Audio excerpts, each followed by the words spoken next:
সুলাইমান আলাইহিস সালামের সময় বিশ্বে এমন প্রযুক্তি ছিল, এই প্রযুক্তির ধার কাছেও কোনোদিনও এই বিশ্ব আর যেতে পারবে না।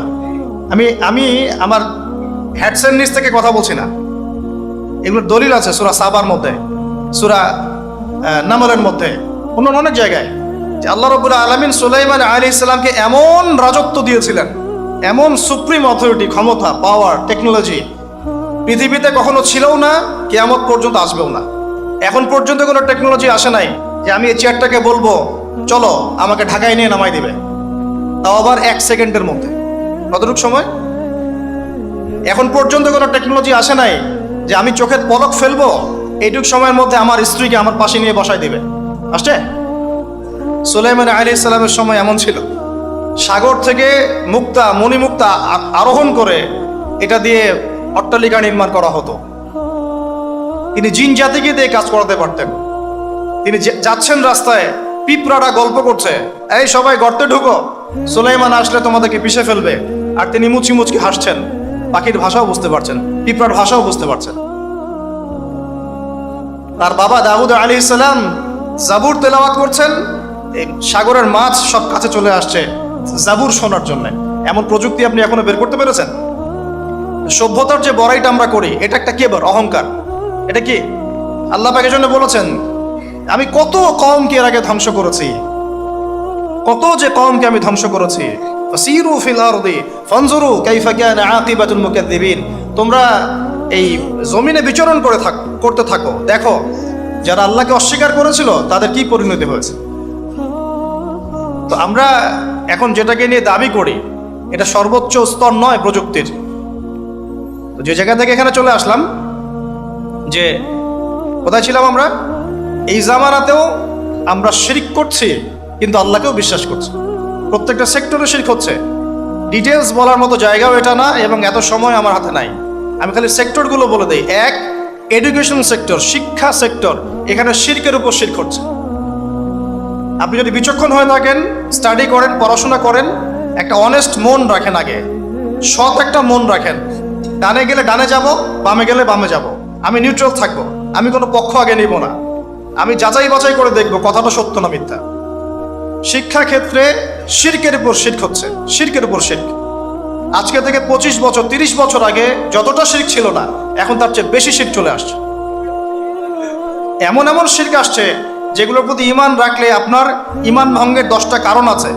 এই 10 কারণের মধ্যে পড়ে যাবেন, আবার নতুন করে কালিমা শাহাদা দিয়ে ইসলাম কবুল করতে হবে, নতুন করে কালিমা শাহাদার সাক্ষ্য দিয়ে আবার মুসলিম হতে হবে। যতই দাম্ভিকতা দেখান, কবরে আপনাকেও যেতে হবে, কিচ্ছু করার নাই তখন। এখন যদি সলিউশনে না আসি, সংশোধন না করি, তাহলে অনেক দেরি হয়ে যাবে। এখনকার টিকটক জেনারেশনটা বিগত 30 বছরের মেহনতের ফসল। পশ্চিমাদের বিগত 30 বছরের মেহনতের ফসল এখনকার টিকটক জেনারেশন। ওরা মেহনত চালিয়ে যাচ্ছে, না জানি আরো 30 বছর পরে কোন টক জেনারেশন আসবে আল্লাহ ভালো জানে। একটা কমন সেন্সহীন, জীবনের উদ্দেশ্যহীন, একটা বুদ্ধিবৃত্তিক প্যারালাইজড প্রজন্ম।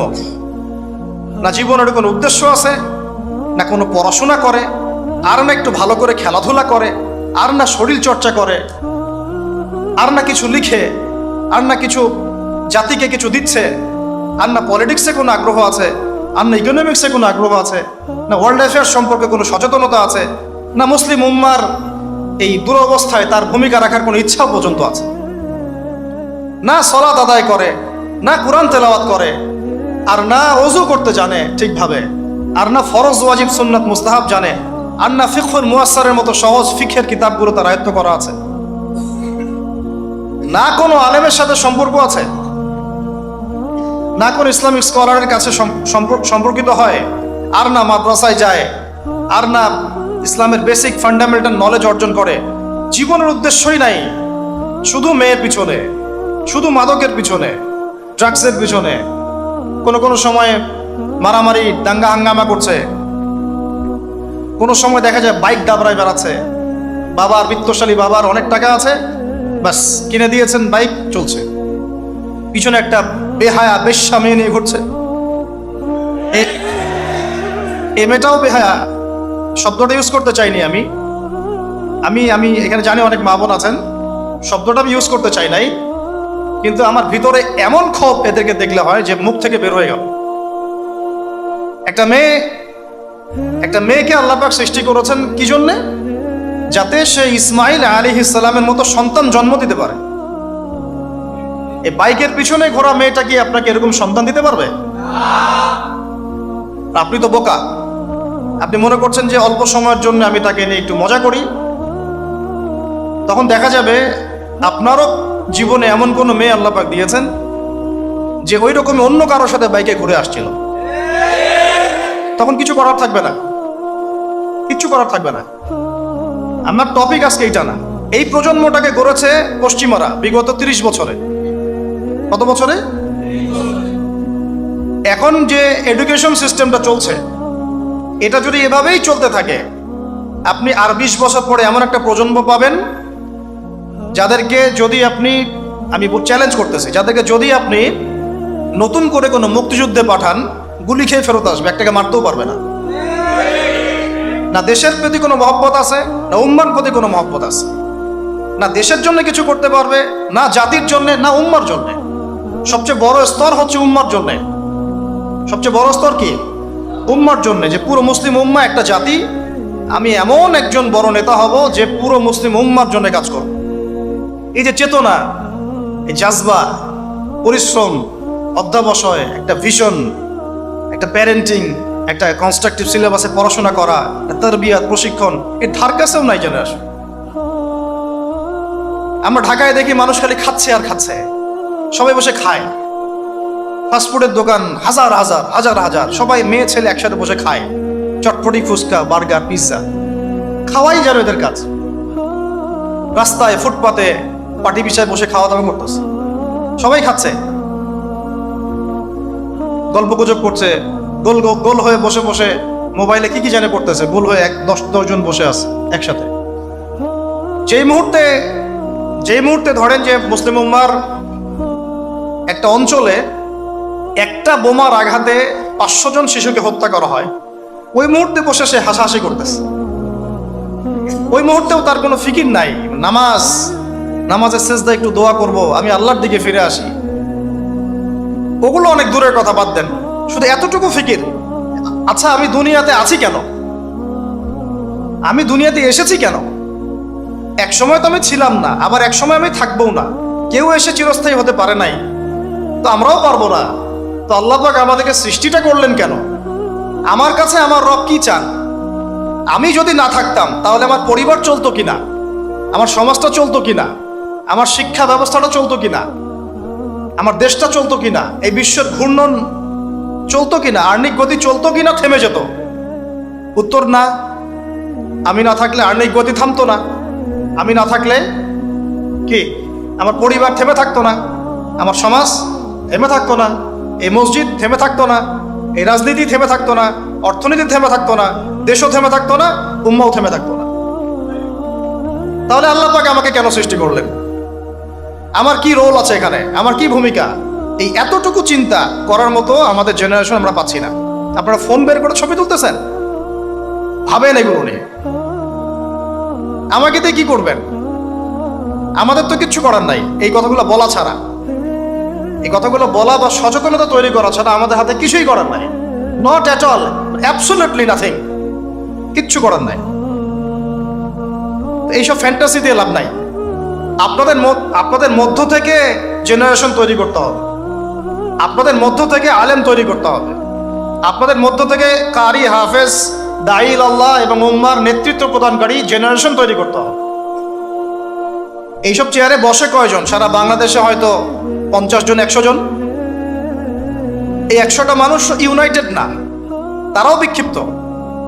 16 কোটি মুসলিমের দেশ বলছেন, 16,000 দলে বিভক্ত।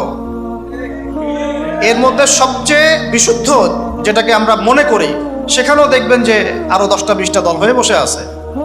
এর বাইরে গিয়ে আবার যারা বললো না তারা বিশুদ্ধ নয়, আমরাই সবচেয়ে বিশুদ্ধ, ওদের মধ্যেও 10টা দল হয়ে গেল। না তারা ইউনাইটেড, না তারা মানে আমরা, না আমরা ইউনাইটেড, আর না আমাদের কোনো আমিরুল মুমিনিন আছে যিনি সবাইকে একটা জায়গায় নিয়ে দিনের কিছু খেদমত নিবেন, আসামু ওয়া তাআ থাকবে, শুনলাম মানলাম আনুগত্য করলাম, এমন থাকবে? নাই। না কোনো ইকোনমিক বেস, না কোনো স্বতন্ত্র মিডিয়া, না স্বতন্ত্র প্রযুক্তি, না কোনো স্বতন্ত্র মানে পলিটিক্যাল প্ল্যাটফর্ম, কিছু না। অনেকেই দৌড়াচ্ছেন পশ্চিমাদের তন্ত্রমন্ত্রের পিছনে, এইটাও নেক্সট স্রোতে ধোকা খাচ্ছেন। আমি আমার কথা স্পষ্ট করে বলে দিলাম, এটাও নেক্সট স্রোতে ধোকা খাচ্ছেন। এটা তাদের জন্য শোভা পায় যারা ধর্ম এবং রাজনীতি আলাদা করে চিন্তা করেন, যে ওইটা একটা জিনিস, এটা একটা জিনিস, সে তার মতো রাজনীতি করছে। এটা তাদের জন্য শোভা পায়। যাদের কাছে কোরআন আছে, যাদের কাছে হাদিস আছে, নবীর সুন্নাহ আছে, তারা যখন এই ড্রেনের মধ্যে নেমেছে, তখন ইসলামের খেদমতের জায়গায় ক্ষতিও বেশি হয়ে যাচ্ছে। কোনো সময় কিছু কিছু বেনিফিট হয়তো আপনি পাচ্ছেন, মনে করছেন এই অল্প অল্প বেনিফিটে হয়তো অনেক কিছু হয়ে যাবে। ভুল ধারণা আপনার। একটাই উপায়, একটাই মানহাজ, একটাই পথ পদ্ধতি, নবী সাল্লাল্লাহু আলাইহি ওয়াসাল্লামের সিরাত। নবী সাল্লাল্লাহু আলাইহি ওয়াসাল্লামের সিরাত, তার জীবনী। এই জীবনী আমাদেরকে শেখাবে কিভাবে ইসলাম শূন্য থেকে একদম আসমানে উঠেছে, কিভাবে ইসলাম একদম শিকড় থেকে শেকড়ে গিয়েছে, শেখাবে সিরাত, নবী সাল্লাল্লাহু আলাইহি ওয়াসাল্লামের জীবনী। ইয়াং জেনারেশনকে জিজ্ঞাসা করেন কতজন পড়েছে সিরাত। ওইখান থেকেই আপনাকে কথা বলছিলাম, ওই যুগটাকে কেন জাহিলি যুগ বলেন, এত কেন টিটকারি করি, এত কেন তাকে ধিক্কার দেই? কারণ ওই যুগে শিরক ছিল, শিরক আকবার। এখনকার বিশ্বে শিরক আকবার দিয়ে ভর্তি। কোন কোন সেক্টরে বলছিলাম, এডুকেশনে আছে শিরক, ইকোনমিক্সেও শিরক আছে। এটা বোঝার জন্যে অনলাইনের ব্রাদার্স সিস্টার্সরা আপনাকে হেদায়েত দিতে পারবে না। এটা বোঝার জন্য আপনাকে এমন স্কলারশিপের কাছে আসতে হবে যারা কোরআন এবং হাদিসকে দিয়ে বর্তমান ইকোনমিকে ডিল করতে পারে। শুধু সেকুলার ইকোনমি আর শুধু ইসলামিক ইকোনমি দিয়েও হবে না, দুটোকে কম্বাইন করতে পারে যারা, এ ধরনের স্কলারশিপের কাছে আসেন, আপনাকে বুঝিয়ে দিবে এখানে অর্থনীতির মধ্যে শিরক আছে কোথায় কোথায়। কেউ কি আপনাদেরকে বুঝাতে সক্ষম হয়েছিল আজকে থেকে 10 বছর আগে যে আপনি যে পেপার মানি ইউজ করছেন এর মধ্যেও রিবা আছে, সুদ আছে? আমরা যে ইলেকট্রনিক মানিগুলো ইউজ করছি এর মধ্যেও রিবা আছে, সুদ আছে। রিবা মানে কি? রিবা সমান সমান নিজের মায়ের সাথে সেক্স করা। আর কোনো ভাষা আমার কাছে নাই। আমার কথাটা আপনার কলিজার ভিতর দিয়ে ঢুকে একদম মগজ দিয়ে বের হয়ে যাওয়া উচিত। রিবা, সুদ ইজ ইকুয়াল টু নিজের মাকে বিয়ে করা, নিজের মায়ের সাথে ব্যভিচার করা, নিজের মাকে বিছানায় নেওয়া, নিজের মায়ের সাথে সেই কাজ করা যা আমি আমার স্ত্রীর সাথে করি। এটা আমার কথা না, এই কথাটা বলে গেছেন আপনার নবী। আমার নবী না বলে আপনারই নবী বলুন। আপনার নবী, আল্লাহর হাবিব, আল্লাহর সবচেয়ে পছন্দের বান্দা, যার জন্য আল্লাহ মাকামে মাহমুদ রেখেছেন, যার জন্য হাউজে কাউসার রাখা হয়েছে, যাকে আমাদেরকে দেখানো হবে, যিনি আমাদের জন্য সুপারিশ করবেন, কাল কিয়ামতের মাঠে। তিনি বলেছেন রিবার পাপের 70টা শাখা আছে। কতগুলা? তার সবচেয়ে নিচের শাখা হলো নিজের মায়ের সাথে জিনা করা। আউযু বিল্লাহি মিন যালিক। সর্বোচ্চ পাপ কি? তাহলে সূরা বাকারার 279 থেকে পড়া শুরু করে আল্লাহ পাক বলছেন সর্বোচ্চ স্তরটা কি? রিবার।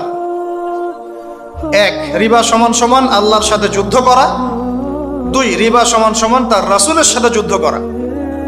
পুরো বিশ্ব এখন আল্লাহ এবং তার রাসূলের সাথে যুদ্ধ করছে। পুরো ওয়ার্ল্ডটাই, এখনকার এই যুগ, এই জেনারেশন। আইয়ামে জাহেলিয়াতের সুদটা ছিল শুধু মক্কায়, হয়তো একটু মদিনায়, হয়তো একটু আরবের জাজিরার মধ্যে, এতটুকু জায়গায়। এখন পুরা গ্লোবালাইজেশন হয়েছে এবং সবাই আমরা মাশাআল্লাহ নাউযুবিল্লাহ কোনো না কোনোভাবে সুদভিত্তিক অর্থনীতির সাথে জড়িত আছে। ফেডারেল রিজার্ভ ব্যাংকের আন্ডারে, ওয়ার্ল্ড ব্যাংকের আন্ডারে, IMF এর আন্ডারে যত সেন্ট্রাল ব্যাংক আছে কেউ সুদমুক্ত থাকতে পারবে না। আপনি গভর্নমেন্টকে দোষ দিয়েন না, গভর্নমেন্টকে দোষ দিয়ে লাভ নাই, কিছু করতে পারবেন না। শিরকের গোড়া হচ্ছে এখন ওই পশ্চিমা শক্তিটা, একদম শিরকের গোড়া, তাগুতের গোড়া, যত শয়তানি অন্যায়ের মূল গোড়াই জায়গাটা। আর এরা এমনভাবে ইউনাইটেড হয়েছে, এবং ইউনাইটেড নেশনস তো ফর্ম করেছে 1945-এর পর থেকেই, এমনভাবে ইউনাইটেড হয়েছে, এদের স্বার্থটাই হচ্ছে পশ্চিমাদের জয় জয়কার যেন হয়, মুসলমানদের ম্যাসাকার যেন হয়। এটাই তাদের ভিশন ছিল। এই ভিশনে বিগত 100 বছর থেকে আমরা হাঁটছি আর কি। এটাই জায়নিস্টদের ভিশন ছিল। এরা কারা? এরা ইহুদি খ্রিস্টানদের মধ্যে একটা জাতি, একটা গ্রুপ, যারা এই ওয়ার্ল্ডটাকে রুল করতে চায়, শাসন করতে চায়। এখনো চোখে আঙ্গুল দিয়ে দেখাতে হবে যে তারা ওয়ার্ল্ডকে শাসন করছে।